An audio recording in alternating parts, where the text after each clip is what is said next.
আমরা ছোটদের পথের পাঁচালী উপন্যাসের দ্বিতীয় অধ্যায়টা শুরু করেছিলাম এবং তারপর প্রায় 2 সপ্তাহ কেটে গেছে। মাঝে তোমাদের পরীক্ষা পড়ে যাওয়ার জন্য আর এটার কোনো ভিডিও দেওয়া সম্ভব হয়ে ওঠেনি।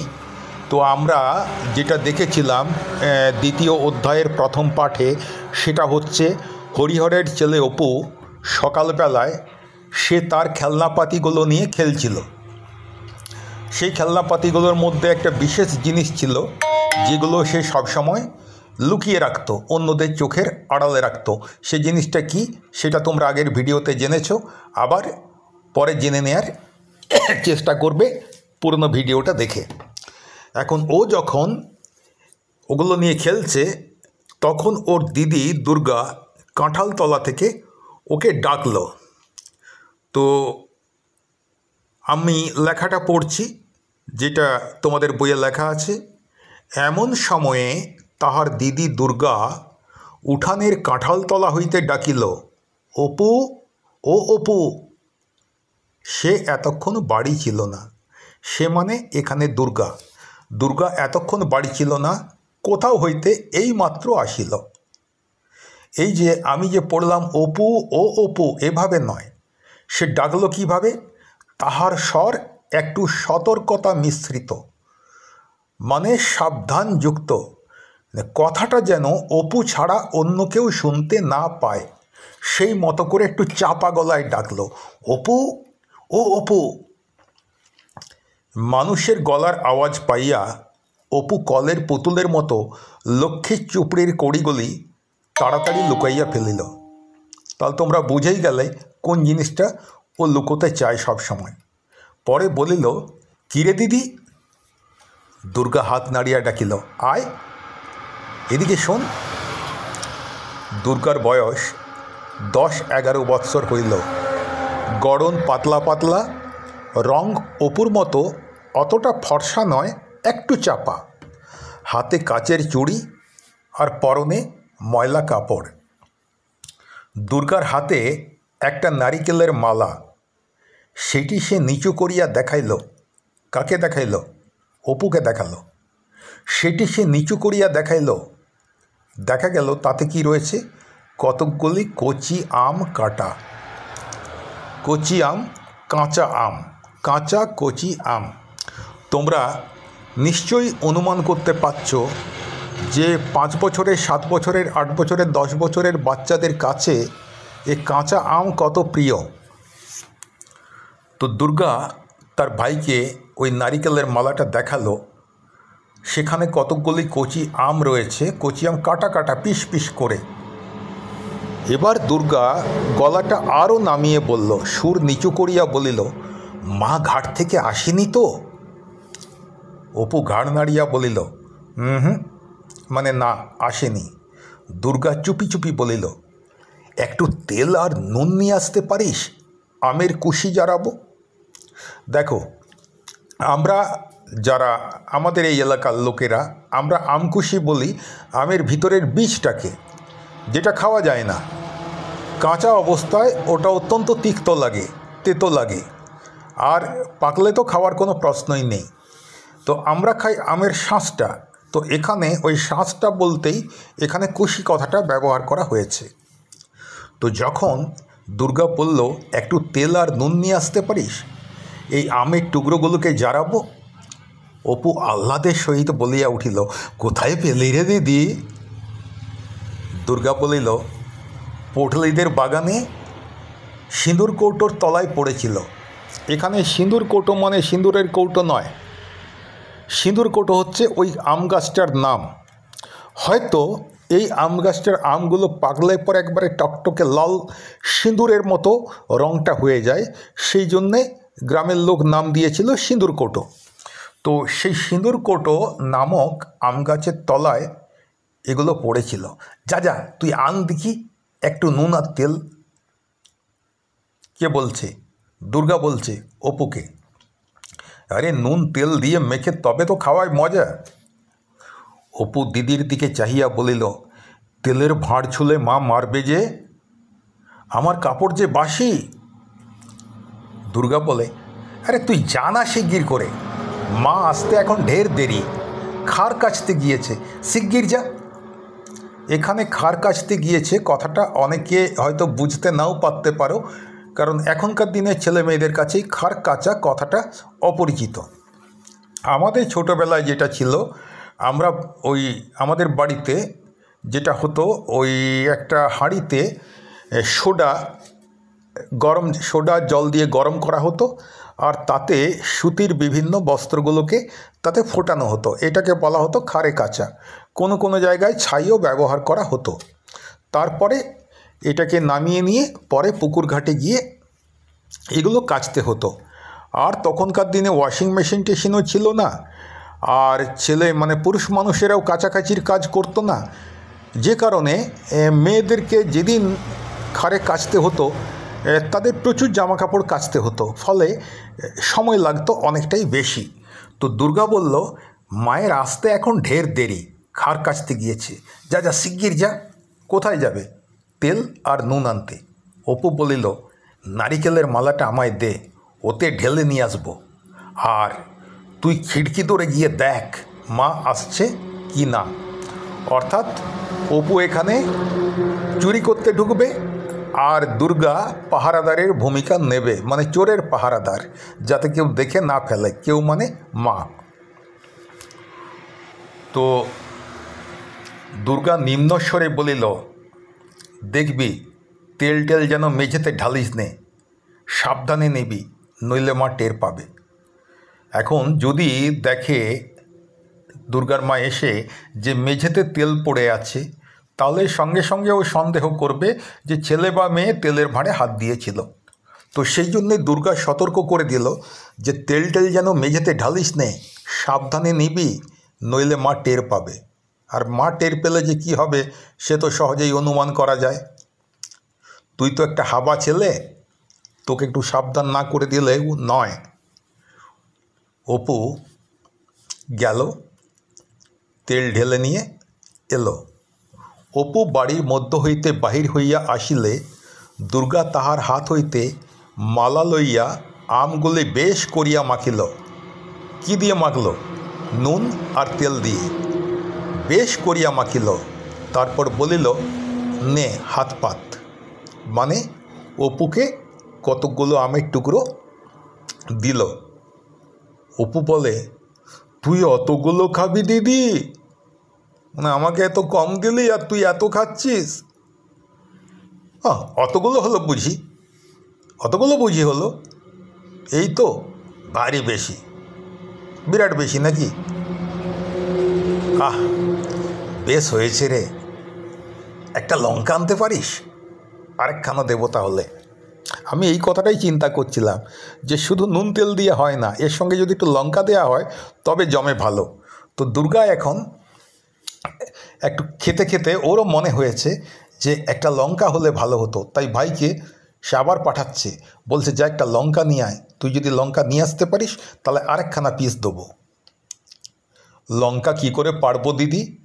মা যে তাকের উপর রেখে দেয়, আমি যে নাগাল পাই নে। তাক মানে এখানে তক্তা বলা হয়েছে, তক্তা মানে আমরা যেটাকে বলি কাঠের পাটা, তো সেটাকে আমাদের এখানে তাক বলা হয়, এটা ভালো বাংলায় তক্তা বলা হচ্ছে।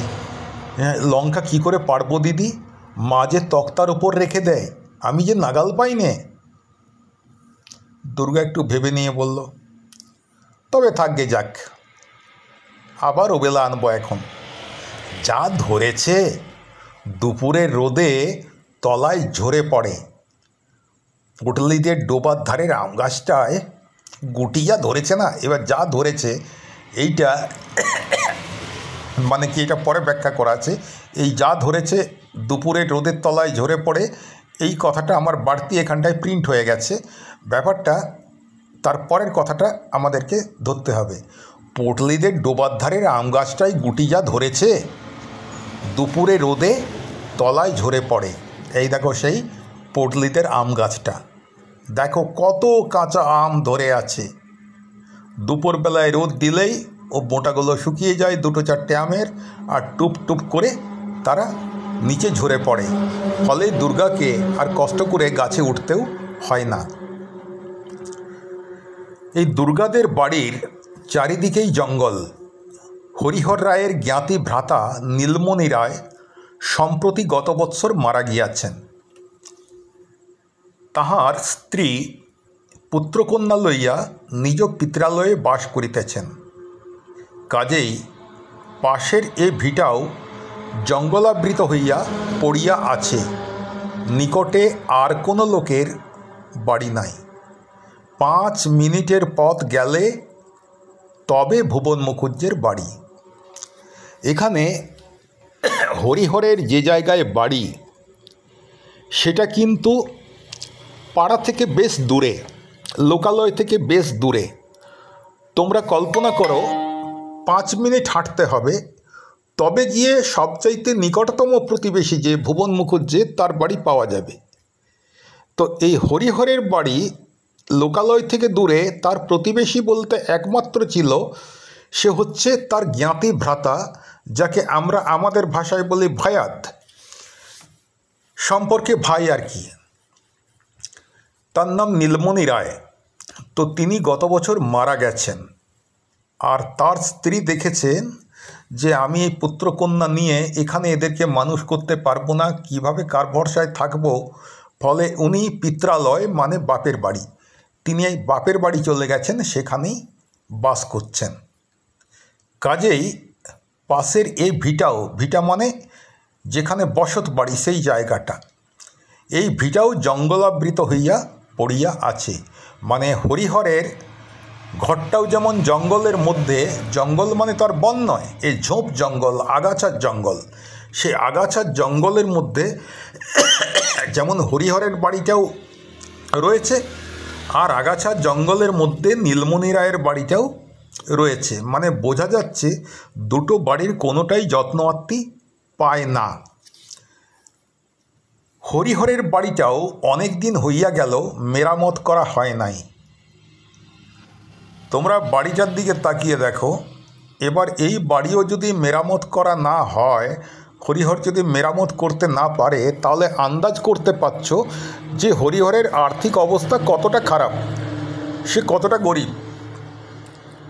হরিহরের বাড়িটাও অনেক দিন হইয়া গেল মেরামত করা হয় নাই। সামনের দিকের রোয়াক ভাঙা, ফাটলে বন বিছুটির ও কালমেঘ গাছের বন গজাইয়াছে। এই বন বিছুটি মানে আমরা যেগুলোকে বিছাতি পাতা বলি, তো এগুলো জঙ্গলে হয়। আর কালমেঘ গাছ, এগুলো বনের মধ্যে বেড়ে ওঠে, ছোট ছোট, এগুলো গাছ তো নয়, এগুলো গাছড়া বলা যেতে পারে, ছোট ছোট গুল্ম জাতীয় উদ্ভিদ। তো চারদিকে ওই বন বিছুটি আর কালমেঘ গাছের বন গজাই আছে। ঘরের দোর জানালার কপাট সব ভাঙা, নারিকেলের দড়ি দিয়া গরাদের সঙ্গে বাঁধা আছে। এই জানলায় রড থাকে দেখেছ, সেই রডগুলোকে বলা হয় গরাদ। তো কোনো রকমের নারকেলের দড়ি দিয়ে সেগুলোকে বেঁধে রাখা আছে। তো তাহলে চোর ডাকাতের ভয় নেই? না, চোর ডাকাতের ভয় নেই। কেন ভয় নেই? কারণ হরিহরের আছেটা কি যে চোরে চুরি করতে আসবে?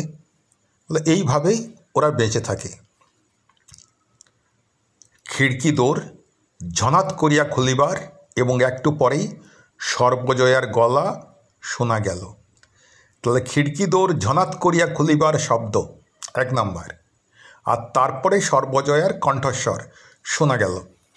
তো খিড়কি দোর ঝনাত করিয়া খোলা, এই যে ব্যাপারটা এখনকার দিনে যারা শহুরে ছেলে মেয়ে তারা হয়তো বুঝতে পারবে না।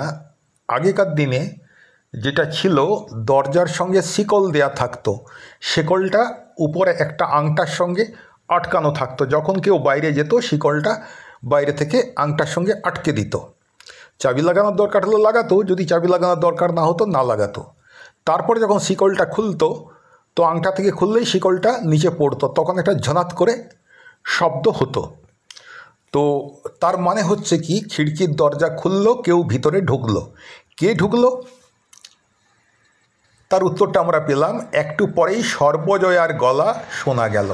তার মানে মা ওই যে খার কাছতে গেছিলেন, উনি ফিরে এলেন। আর তার কাছ থেকে কি শোনা গেল? তিনি কি বলছেন? দুর্গা, ও দুর্গা। এখন দুর্গা কি করছে? দুর্গাকে তো ডাকছেন মা। তো দুর্গা এখন কি করছে আমরা তো জানি, ও তো সাড়া দিতে পারবে না এখন। দুর্গা বলিল, মা ডাকছে, যা দেখে আয়। কি বলছে দেখে আয় তো। আরে ওখানে খেয়ে যা। মানে অপু তো মাকেও ভয় করে, দিদিকেও ভয় করে, ভালোবাসে দুজনকে, ভয়ও করে দুজনকে। তো যখনই মা ডাকছে আর দিদি পাঠাচ্ছে, তখনই হন্তদন্ত হয়ে অপু মায়ের কাছে দৌড়ে যাওয়ার চেষ্টা করছে, কিন্তু তখনও তার মুখে কিন্তু আম রয়ে গেছে। তো অপু বলল, ওরে গাধা, দুর্গা বলল যে আগে আমটা খেয়ে যা, মুখেরটা শেষ করে যা, নালে তো মা বুঝতে পেরে যাবে। আর তাছাড়া ওই যে মুখে নুনের গুঁড়ো লেগে আছে, মুছে ফেল। তো অপুকে দিয়ে মুছে ফেলা করালো। মায়ের ডাক আর একবার কানে গেলেও, মানে আরেকবার ডাকলো সর্বজয়া, দুর্গা ও দুর্গা, কিন্তু এবারে কানে গেলেও দুর্গার এখন উত্তর দিবার সুযোগ নাই। কেন? কারণ তার মুখ ভর্তি। কিসে মুখ ভর্তি? ও ঠিক ভেবেছিল তাড়িয়ে তাড়িয়ে ধীরে সুস্থে ওই কাঁচা আমগুলোকে খাবো, কিন্তু যখন মা ডাকছে তখন আর ওইভাবে খাওয়ার উপায় নেই। সে তাড়াতাড়ি জারানো আমের চাক্কাগুলি খাইতে লাগিল, এবং সেই আমের টুকরোতেই তার মুখটা ভর্তি। ফলে দুর্গা কিন্তু উত্তর দিতে পারছে না। ও ভাইকে পাঠিয়ে দিচ্ছে যে দেখ গিয়ে মা কি বলছে। এই তো দেখো হরিহরের বাড়ির কী অবস্থা। তো এরা দুই ভাই বোন কাঁঠাল তলায় এই যে আম খাচ্ছিল। তো এখন আমরা কি দেখছিলাম, যে তাড়াতাড়ি দুর্গা জারানো আমের চাক্কাগুলি খাইতে লাগিল। পরে এখনও অনেক অবশিষ্ট আছে দেখিয়া কাঁঠাল গাছটার কাছে সরিয়া গিয়া গুঁড়ির আড়ালে দাঁড়াইয়া সেগুলি গোগ্রাসে গিলিতে লাগিল। মানে চিবিয়ে খাওয়ার সময় নেই, একেবারে গোগ্রাসে। গরু যেভাবে খায়, দেখবে গরু যখন খায়, গরু কিন্তু গিলে খেয়ে নেয়। পরে যখন সে সময় পায়, সে শুয়ে শুয়ে ওই খাবারটা আবার পাকস্থলী থেকে বের করে নিয়ে আসে, দিয়ে মুখে ওরা চিবোতে থাকে, আর চিবিয়ে চিবিয়ে তারপরে আবার গলাধ্যকরণ করে। এটাকে বলা হয় রোমন্থন বা জাবর কাটা। তো মানুষ তো আর রোমন্থন করতে পারে না, জাবর কাটতে পারে না, কিন্তু গরুর মতো এখন খেয়ে নিতে হচ্ছে সব গিলে দুর্গাকে। তো সব গিলে খেয়ে নিল। পরে দুর্গা নিরীহ মুখে, যেন ভাজা মাছটি উল্টে খেতেও জানে না, নিরীহ মুখে বাড়িতে ঢুকিয়া বলিল, কি মা, কোথায় বেরোনো হয়েছিল শুনি? মা তো রেগে গেছে। কোথায় বেরিয়েছিলি? একলা নিজে আমি কত দিকে যাব? সকাল থেকে খার কেচে গা গতর ব্যথা হয়ে গেল, একটুখানি যদি কোনো দিক থেকে আসান আছে তোমাদের দিয়ে? অত বড় মেয়ে, সংসারের কুটো গাছটা ভেঙে দুখানা করা নেই? গাছ মানে গাছ নয়, কুটো গাছ মানে গাছা, মানে পিস, টুকরো। সামান্য একটু কুটোটুকু যদি ভেঙে দিয়ে মায়ের উপকার হয়, সেটুকুও তোমরা করবে না। কেবল পাড়ায় পাড়ায় টোটো টোল্লা সেদে বেড়াচ্ছেন, মানে টোটো করে ঘুরে বেড়াচ্ছেন। আর সেই বাঁদরটা কোথায়?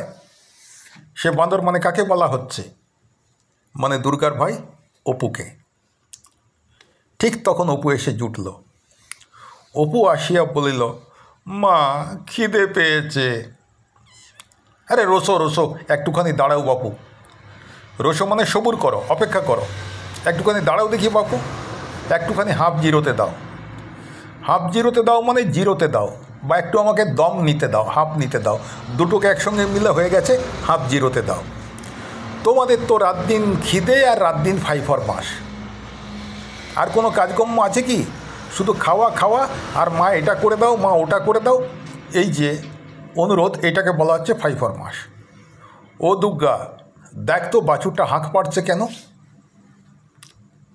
আমরা একটু পরে দেখতে পাচ্ছি কি এই ছবিটা। খানিকটা পরে সর্বজয়া রান্নাঘরের দাওয়ায় বঁটি পাতিয়া শশা কাটিতে বসিল। এই যে এখানে যেটা দিয়ে কাটছে, এটা হচ্ছে ছুরি। আসলে এই যেখান থেকে ছবিটা নিয়েছি, তারা বঁটি বিষয়টার সঙ্গে পরিচিত নয়, ফলে এখানে ছুরি করে দিয়েছে, কিন্তু আসলে এটা বঁটি হবে। তো তো খানিকটা পরেই সর্বজয়া রান্নাঘরের দাওয়ায় বঁটি পাতিয়া শশা কাটিতে বসিল। অপু কাছে বসিয়া পড়িয়া বলিল, আর একটু আটা বের করো না মা, মুখে বড্ড লাগে। আটা মানে আঠা। দেখবে শশা কাটার সময় শশার ওই যে মাথার দিকটা একটু কেটে নিয়ে ওটা দেখবে মায়েরা কি করে, ওই বাকি কাটা অংশটার উপরে ঘষে। আর এই ঘষলে পরে কি হয়, ঘষতে ঘষতে ঘষতে ঘষতে দেখবে যে পুরো সাদা ক্ষীরের মতো জিনিস ওখান থেকে বেরিয়ে আসে।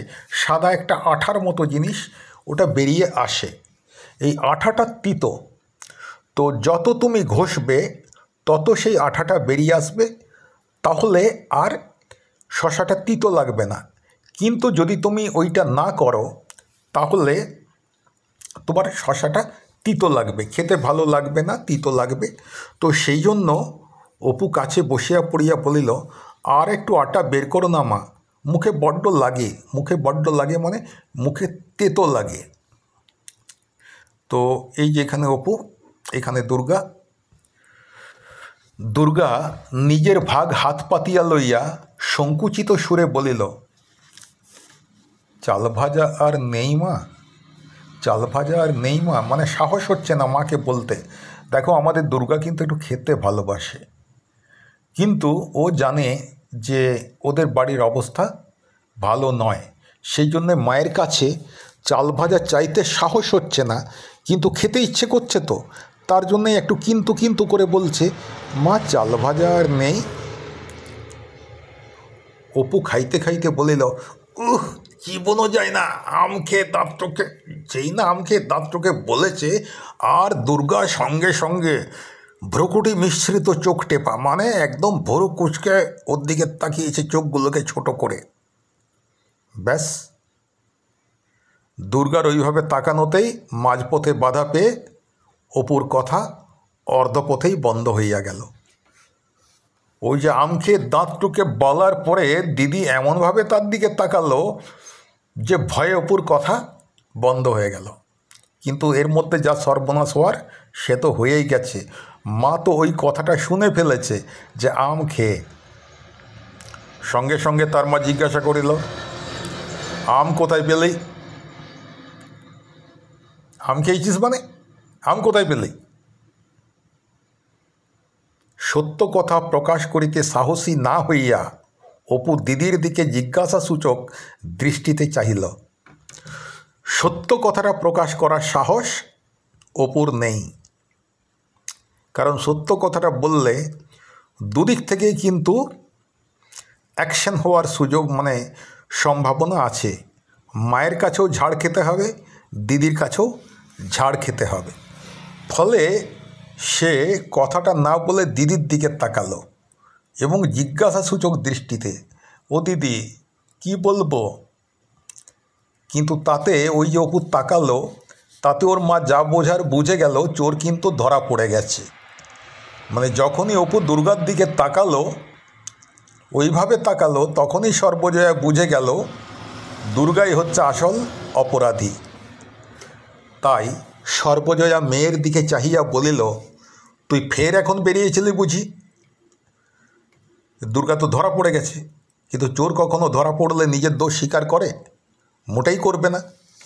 দুর্গা বিপন্ন মুখে বলিল, মানে দুর্গা বিপদে পড়ে গেছে। বিপদে যে পড়েছে তাকে বলা হয় বিপন্ন। তার মুখ চোখ দেখেই বোঝা যাচ্ছে সে খুব মানে বিপদের মধ্যেই পড়ে গেছে। এবার কি বলবে? তো তার মধ্যেও বেমালুম মিথ্যে কথা বলে দিল। ওকে জিজ্ঞেস করো না, আমি এই তো এই এখন কাঁঠালতলায় দাঁড়িয়ে, তুমি যখন ডাকলে তখন তো আমি কি, এবার কিটা দুর্গা বেঁচে গেল, আর কিটা বলতে হলো না। কেন না, ততক্ষণে স্বর্ণ গোয়ালিনী ও গাই দুইতে এসে পড়েছে। স্বর্ণ গোয়ালিনী গাই দুহিতে আসায় কথাটা চাপা পড়িয়া গেল। তাহার মা বলিল, যা বাছুরটে ধরকে যা। ডেকে ডেকে সারা হলো কমলে বাছুর। ও স্বর্ণ, মানে স্বর্ণ ওর নাম, গোয়ালিনীর নাম স্বর্ণ, ওকে ডাকা হচ্ছে স্বর্ণ বলে। স্বর্ণ থেকে স্বর্ণ তোমরা পড়বে, এটা হচ্ছে ব্যঞ্জন সঙ্গতি বা সমীভবনের উদাহরণ। ও স্বর্ণ, এত বেলা করে এলে কি বাঁচে? একটু সকাল করে না এলে এ তে তপ্পর পর্যন্ত বাছুর বাঁধা। তে তপ্পর এটার কোনো অর্থ নেই। তে তপ্পর এটা বলতে চাওয়া হচ্ছে 3 প্রহর, ত্রিপ্রহর, 3 প্রহর, 3 প্রহর। আমরা বলি না এই 3 প্রহর বেলা হলো, মানে অনেক বেলা হলো। যে এত বেলা করলে কি হয়, এইটুকু তো বাছুর। তো যাই হোক, এইবার স্বর্ণ গোয়ালিনী দুধ দুইতে শুরু করবে। দিদির পিছনে পিছনে অপুও দুধ দোয়া দেখিতে গেল। যেই না সে বাহির উঠোনে পা দিয়েছে, সে বাহির উঠোনে পা দিতেই দুর্গা তাহার পিঠে দুম করিয়া নির্ঘাতে কিল বসাইয়া দিয়া কহিল, লক্ষ্মী ছাড়া বাঁদর। এটা পাওনাই ছিল অপুর দুর্গার কাছ থেকে। অপু যদি ওই কথাটা অপুর মুখ দিয়ে না বেরোতো তাহলে ওর মা তো বুঝতেই পারতো না। মায়ের কাছে ধরা পড়ে গেল, ভাগ্যিস স্বর্ণ এসে গেল, তাই কথাটা চাপা পড়ে গেল। কিন্তু মায়ের কাছে তো প্রমাণ হয়ে গেল যে দুর্গা বেরিয়েছিল। তো সেই জন্যেই বেরোতে বেরোতে মায়ের আড়াল হতেই মারল এক কিল পিঠে, লক্ষ্মী ছাড়া বাঁদর। পরে মুখ ভেঙাইয়া কহিল, আমাকে দাঁত চোখে গিয়েছে। আবার কোনোদিন দেব, কোনোদিন আম দেব, তখন খেয়েও ছাই দেব। এই ওবেলায় পড়লেইদের কাঁকুড়তলির আম কুড়িয়ে এনে জারাবো। এই এত বড় বড় গুটি হয়েছে, মিষ্টি যেন গুড়। দেবো তোমায়, খেয়েও এখন। হাবা একটা কোথাকার, যদি এতটুকু বুদ্ধি থাকে। তো ওদের এখন ভাই বোনে যা হচ্ছে হোক। দুপুরের কিছু পরে হরিহর কাজ সারিয়া বাড়ি ফিরিল।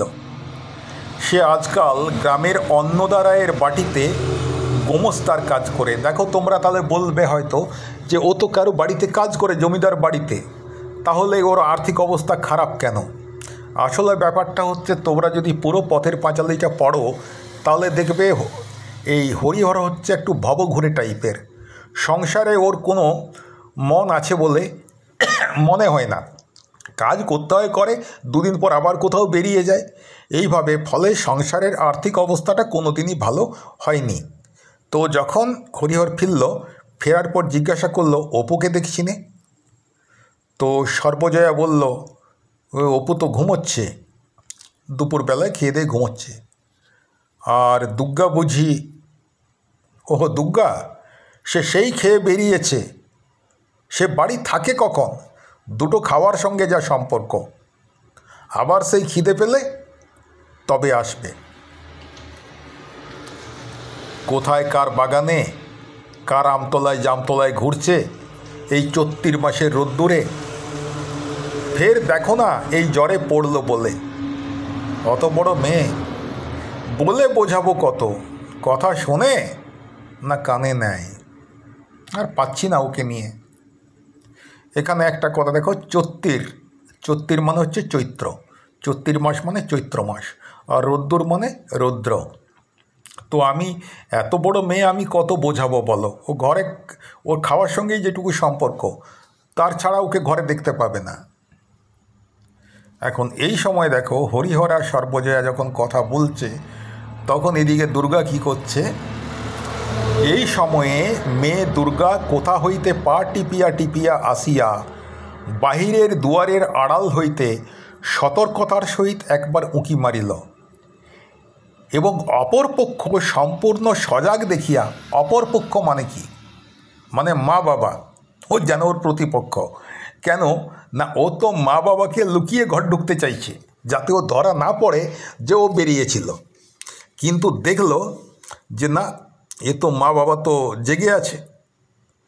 তো সজাগ দেখিয়া ওধারে পাঁচিলের পাশ বাহিয়া বাহির বাটির রোয়াকে উঠিল, মানে বাড়ির বাইরের দিকে রকে উঠল, এবং সেখানে থেকে উঠোনে নামলো।